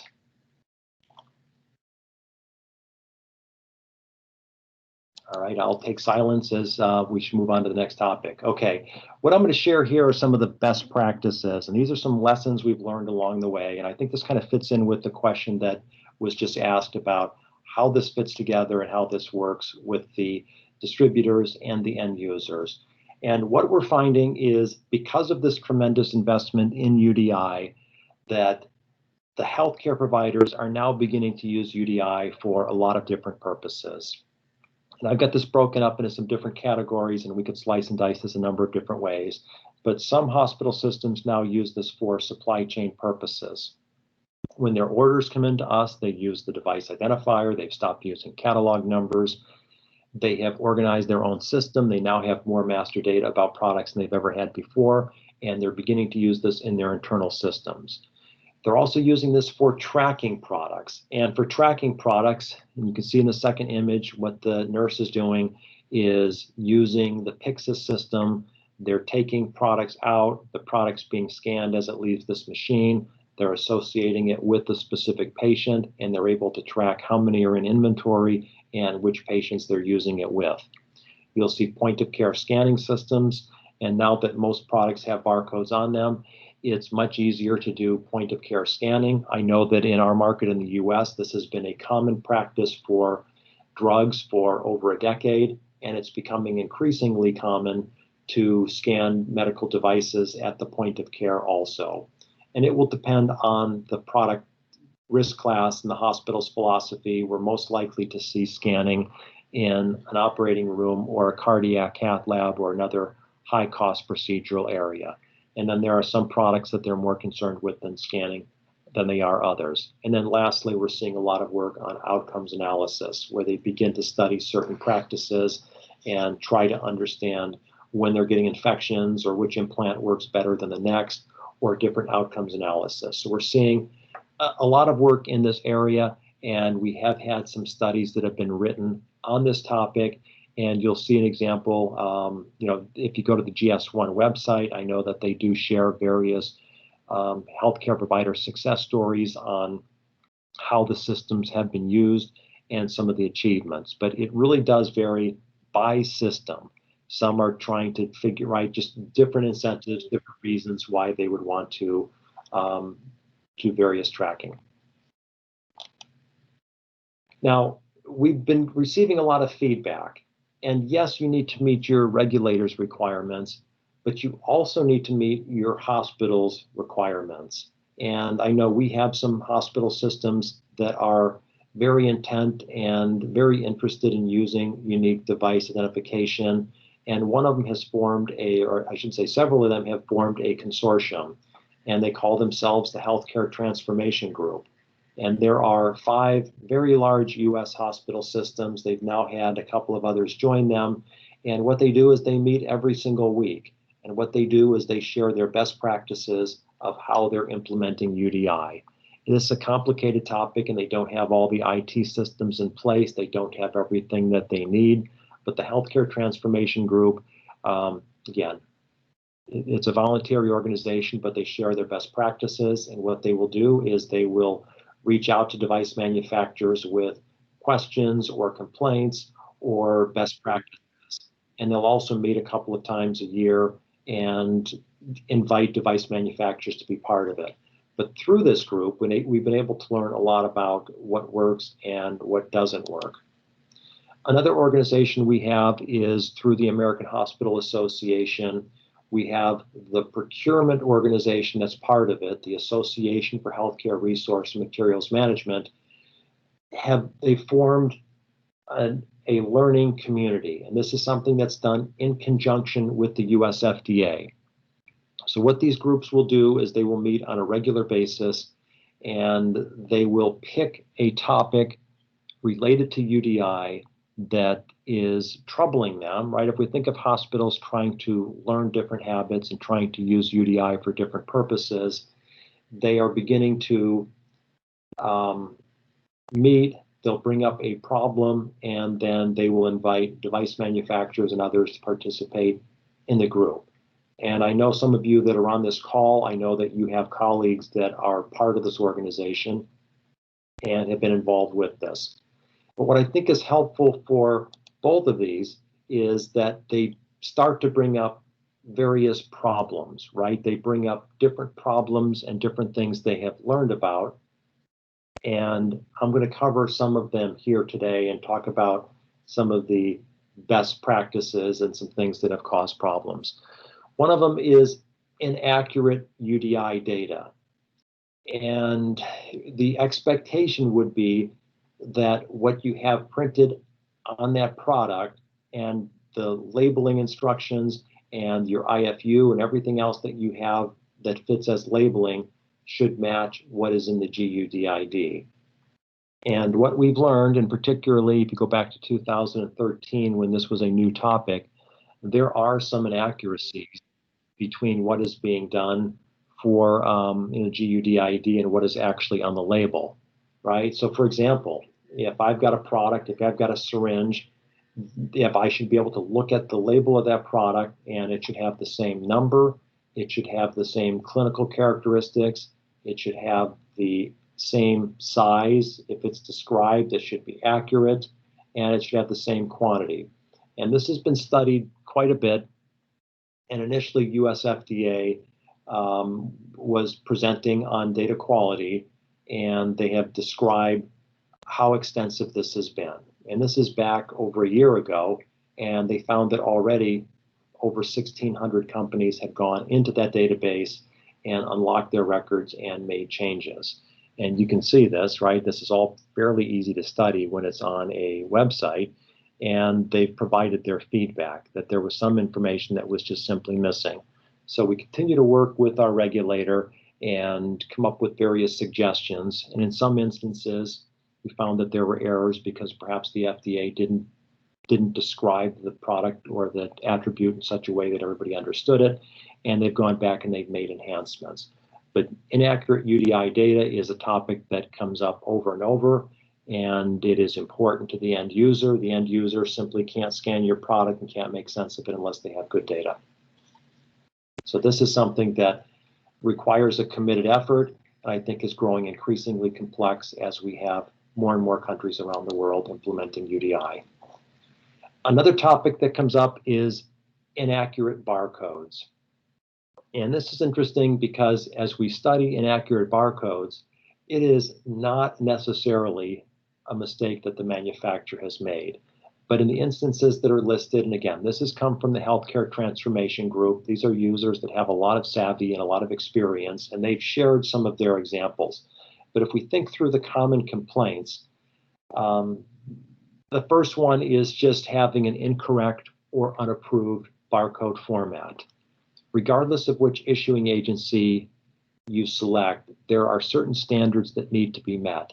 If you don't meet these standards, then you would have an unapproved barcode.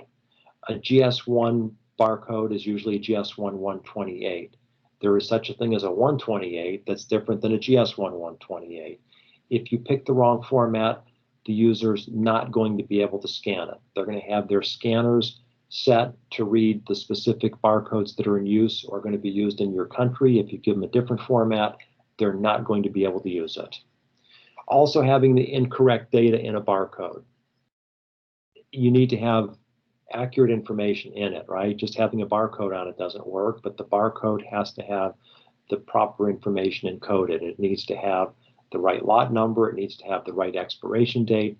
If not, that causes a whole lot of problems. But this is something that comes up from the customer if they're trying to use this information to automatically load it into their system and you put bad data in, then you've stifled their systems and you've caused problems. Print quality, of course, this is really more of a manufacturing defect where you have ink running or not enough ink, or it smudges or smears in the process. And of course, that causes problems. Incorrect check digits. Both the HIBIC system and the GS1 system use a check digit at the end. And that's an algorithm based on the preceding numbers. And what we have found is that sometimes manufacturers either do the calculation incorrectly, or they don't understand what a check digit is, or they leave it off. But if you do not have the correct check digit, that'll be considered a data error, and that will cause the system to fail. With prefixes, the system that GS1 uses and the system that HIBIC uses, you have to have a number that you have the rights to utilize. So if we think of some of the participants on this call, we've heard from J&J, we've heard from Abbott, we've heard from Elkin. I know that all of your companies use GS1. We use GS1, but there are certain numbers that we're allowed to use and certain numbers that you're allowed to use. If we get these scrambled up, then I can't use a number, for example, that belongs to Abbott and vice versa. But there have been instances through just mistakes in data where one company uses another company's data, or they make a mistake or have an expired number, but you have to use an approved prefix. And I know this sounds strange, but there have been examples where this has become scrambled up and you'll have different companies crossing over each other. But that's part of the system. As long as everyone follows the rules, we will be absolutely fine, but you do see those errors that are made. And then another common error is that the data in the barcode doesn't match the device label. So if I state that the expiration date is October 1st, 2020, and that is what is written on the product and the plain text describes that, then I need to have the same data in the barcode, right? It needs to match. The two need to be aligned. Now, there are some instances where the data format is a little bit different, but the data still needs to align. And if we think of the barcode presents the date in 6 digits, where the human readable part of it presents it in, the plain text describes it in 8 digits. So again, inaccurate barcodes will be something that each company will need to work through, and this will be an essential part of having a successful UDI program. But this is going to be really most important, and it's something that the success of a UDI program will depend on, and every organization is going to need to invest resources in this. But it's important to stay close to the customer and hear what the customer is going to, how they're going to use your product and what their expectations are. Also, as far as barcode format, well, I'll get to that in a second. For barcode format, we don't have just, there are multiple choices that we can use. We usually see linear barcodes at the case level, right? The specification calls for that, and it makes sense because you have a big, bold barcode that can be scanned from many feet away, and that is what the current specification calls for. However, if you think of what is used at the point of care, you would then have, well, you may use a data matrix barcode, right? You might want to use a smaller barcode because it takes up less label space. And I think that this is really important because you don't want to pick barcode formats that your user is unable to scan. There's a desire to use smaller data matrix barcodes, but you would need to make sure that most of your users are able to process that type of barcode before you commit to it. And some of the challenges would be that, well, in some instances, hospitals may need to buy new scanners. If the regulator's expecting that we're going to compress more and more data inside of our barcodes, then yes, there are choices available.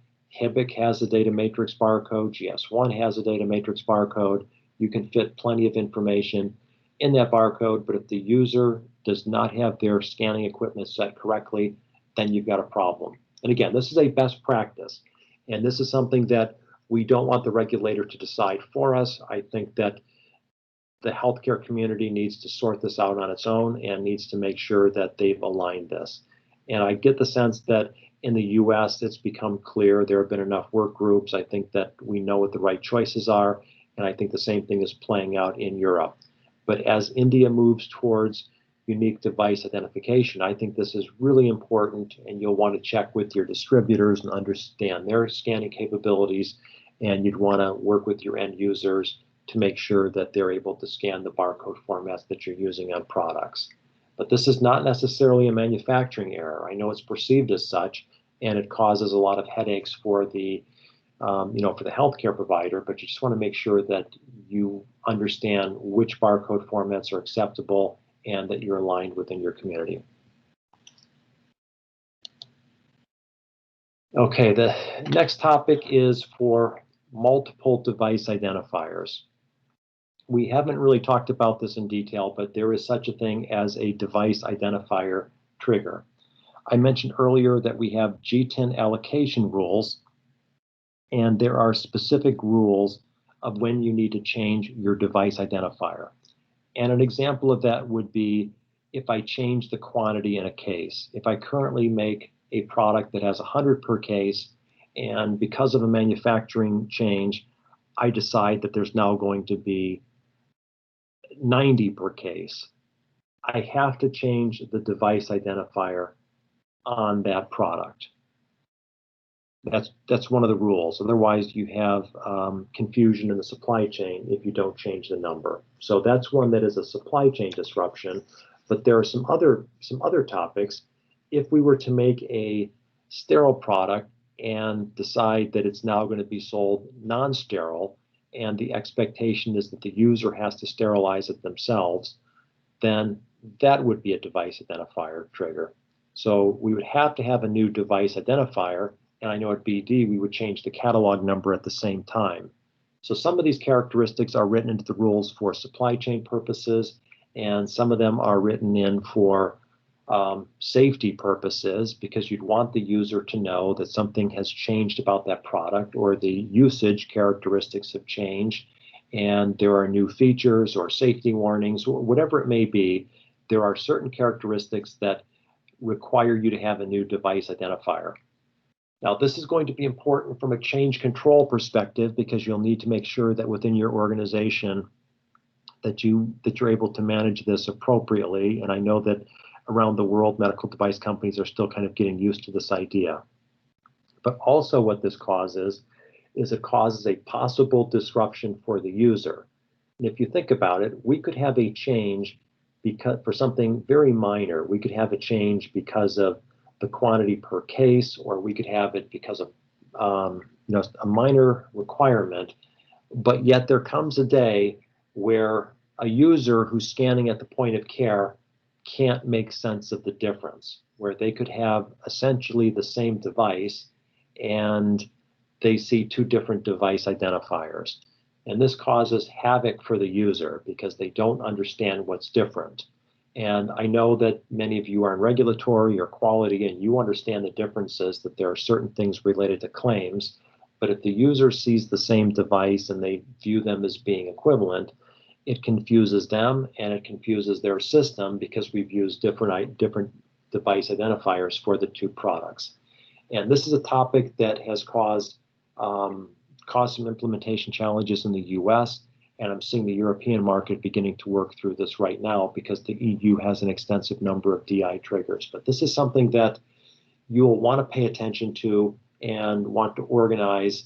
And I think it's important for each and every company to thoroughly communicate when a device identifier is going to change, and make sure that you have clarity with this topic, with the regulator, with the distributor, and also with the end user, just to make sure that it's clear to them. Otherwise, you'll have pushback in the market and you'll have some complaints.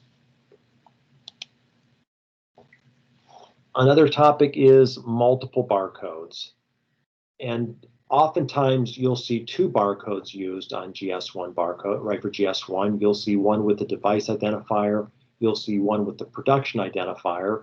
And this is because of the space that's required. Particularly on a shipping case, you need a big, bold barcode. And if it's something that's in general distribution, if you have the two barcodes combined or concatenated into a single barcode, it might be 5 or 6 inches long. So you'll see sometimes two barcodes. But in this instance, and this is one that was shared via one of the industry groups, we can clearly see that this is the correct barcode, right? This is the UDI barcode, but they provided 3 additional barcodes along with it.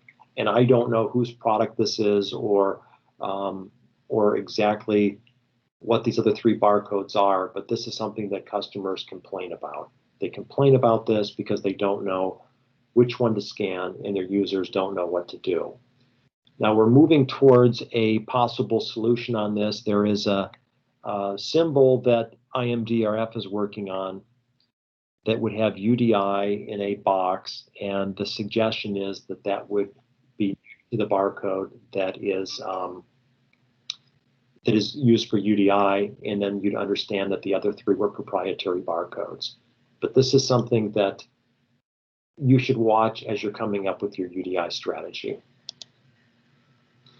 Another topic, and again, this is a best practice, the US FDA does not require catalog numbers in their database.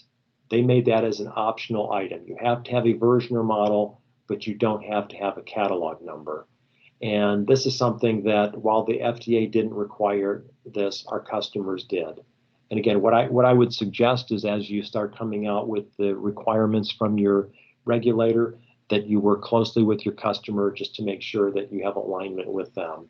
And what I think generally device manufacturers in the US realize is after feedback from their customers, they needed to go back and they needed to include catalog numbers and needed to populate this information, even though it's considered to be voluntary data. So I'm really suggesting you stay close to your customer. Use of additional data, I think we covered that earlier, right? That you would just want to make sure that you're allowed to have additional data in your barcodes beyond what the regulator is requiring. So anyway, those are some of the best practices. We could go on for some time with best practices of what's been learned for UDI. We have a few minutes left, and I just want to open this up for whatever questions we may have.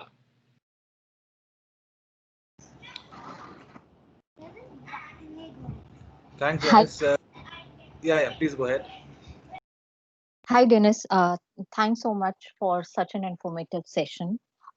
One question I had was, what is the kind of readiness that is required for the different channels in the supply chain or the distribution chain while adopting and implementing UDI? How much time it would take from when a regulation was first released to when you could be prepared to start using it? Right? What is the the timelines as well as the what is the kind of readiness that is required for these different channels? The readiness for the channel will depend.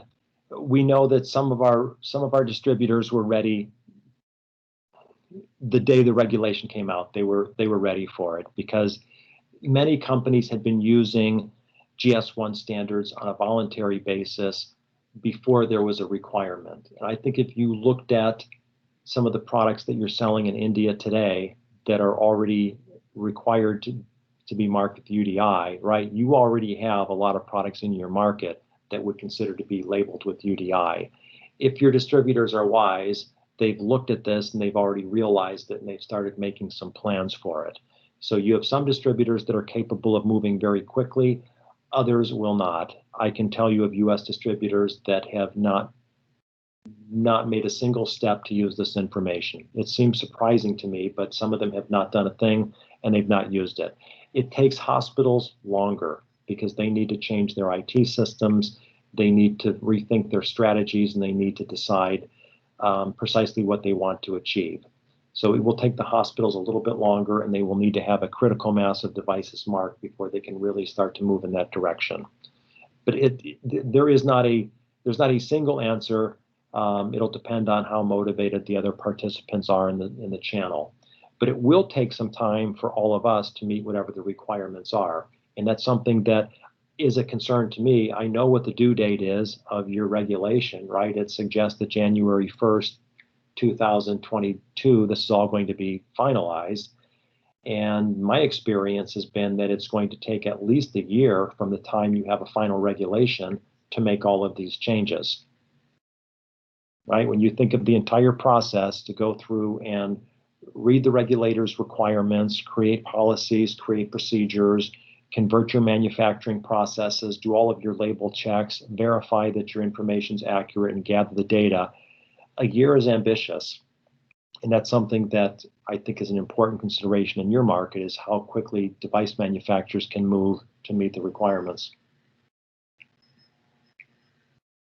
Sure. Thank you so much.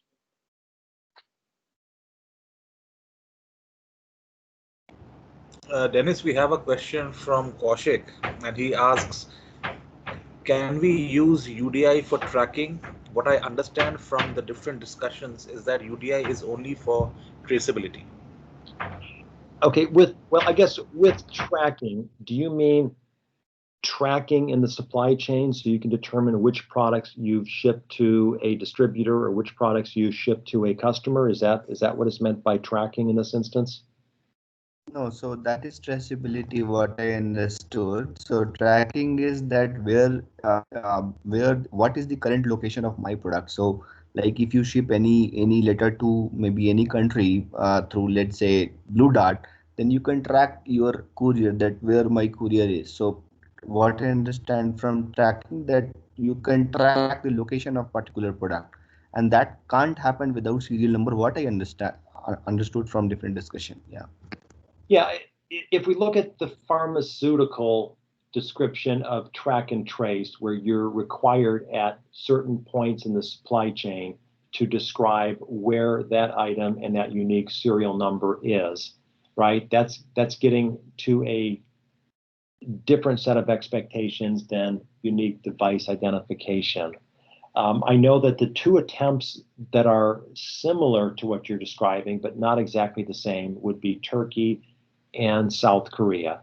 They're not trying to understand item by item, but they're trying to understand generally which products are moving through the supply chain. So it would not give you the ability to look at an individual box or individual case, but what they're attempting to understand is the government wants to know how many stents came into the market and which distributors are selling them and which hospitals the distributor sells to, and to track it all the way through using lot numbers or using the device identifier.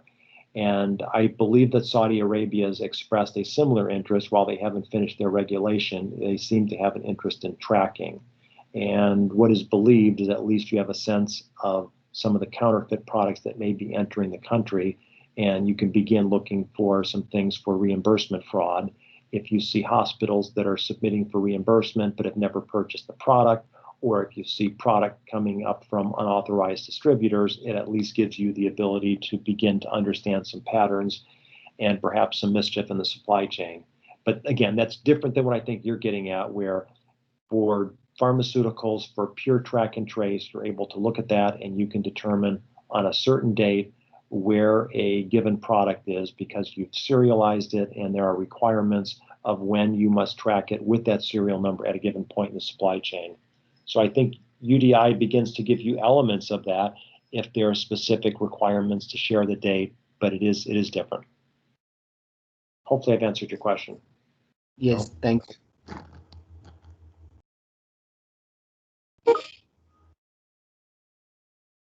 Okay, we have one more question. From your experience in the US, what are the key challenges in implementation of UDI that Indian medtech industry can proactively discuss with regulators? Great question. I think the most important thing is to get a clear set of expectations of what the regulator wants to accomplish. As you know, medical devices are very, very diverse, particularly when you compare it with pharmaceuticals, where you just don't have the same diversity as you have with medical devices. I think to understand what the regulator wants to achieve and to get something in place that's going to be a risk-based approach that is going to allow for harmonization is going to be essential. It also seems that you'd want to get your healthcare providers involved in the discussion and begin to think through what it is they want to accomplish as well. And I would encourage you to have conversations with your regulators as soon as you can, right? And I think it's so important that we share information as an industry and we understand the terms and the concepts. And that's why we want to make sure we're doing our part at BD to help move this along. But I think it's critical to have those discussions with the regulator.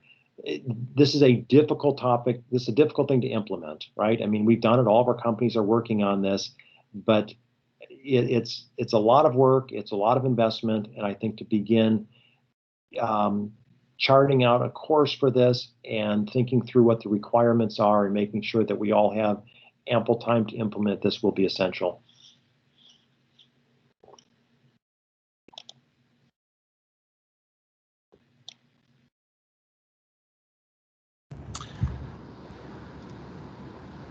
Yeah, Hi, Sushmita. this is Shushmita. I have a question. What will be an approximate expenses behind it? I'm not sure I heard you. Is that what would be the approximate expenses? Yep. That'll depend on the company, right? It will really depend on what type of products you make and the volume. I know that there are some instances where you can achieve this if it's low volume and you think of a couple of printers being added, very different than if you have to add something into a high-speed automation line or if you're doing direct part marking. It really varies tremendously by device manufacturer. Mm-hmm. Okay, that's an organization level, correct? But if I talk about to implement this basic UDI requirement, what should be the minimum cost? Because we have to work upon on various packaging level, basic, then secondary, tertiary, and the final shipping carton. Yeah, geez, there are just so many variables, it would be impossible for me to come up with an estimate. I know that we have business units within BD that have spent millions of dollars to implement UDI, and others, if it's low volume, they're able to work it into their operation. So it's really difficult to give a specific forecast, but you will need to have a significant investment. I think generally companies look at labeling and what's required for labeling. I think the portions that are underestimated will be the work required to gather, create, and maintain all of this master data, and then I think just the ongoing maintenance of UDI within your system. It'll be tremendously expensive to train everyone, to get a good set of policies and procedures written, and then just to work through the change control. I think from what I've witnessed, those expenses have been underestimated. Mm-hmm. Yeah, okay, thank you. Thank you very much, Dennis. Hey Dennis, this is Saurabh. So I'm just extending these questions, what Susmita has just said. So from the infrastructure point of view, it is on the medtech companies, how they manage the UDI implementation. But when it comes to the hospital and distributor, and if they are not willing to spend some amount of money on setting up the UDI structure, then how it is going to affect the entire chain?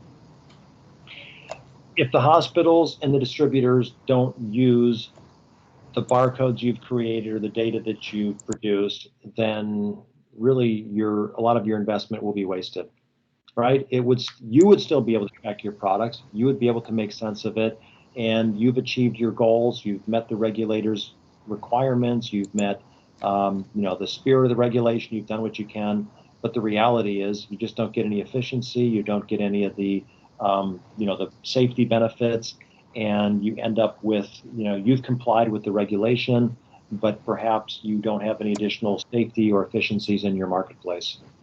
Mm-hmm. Okay. So Dennis, that means that even the regulators should also impose that UDI has to be incorporated by the distributor or the customer, that is hospital level as well, right? Yes, and it depends on the regulator. The US FDA does not have the authority to impose a lot of requirements on the end user. There are certain reporting that they can require them. Other regulators have, just with the authority that's been granted to them, have the ability to make the end user do more. So it does vary by country, but I don't know in India what the case is, but it will depend on how much your regulator can impose. But we are seeing markets where the regulator expects more, and the hospital systems need to do something in order to meet their part of the regulation. I don't know what the case is in India. Okay. Is it the same thing in EU as well, that even the distributor or the downstream level of supply chain, they don't need to, it's not mandatory for them? No, it's not. It's not mandatory for the distributor to use the information. Some of them have been very clever and they've done a nice job of scanning just because it benefits them financially and they're able to run efficient organizations. Some have done nothing whatsoever. So it really just does vary. Okay, thank you. So I think we have now run out of time. So I don't think we'll be able to take any more questions right now. But I really thank all of you for joining us today. I know it's quite late in the evening for some of us, not only in India, but the people who have joined us from Singapore, and there were quite a few of us. So thank you very much. And on behalf of APACMed and our members, I would like to thank Dennis for such an informative session. I think it was a tremendous presentation. I'm getting a lot of feedback offline on WhatsApp and on my emails.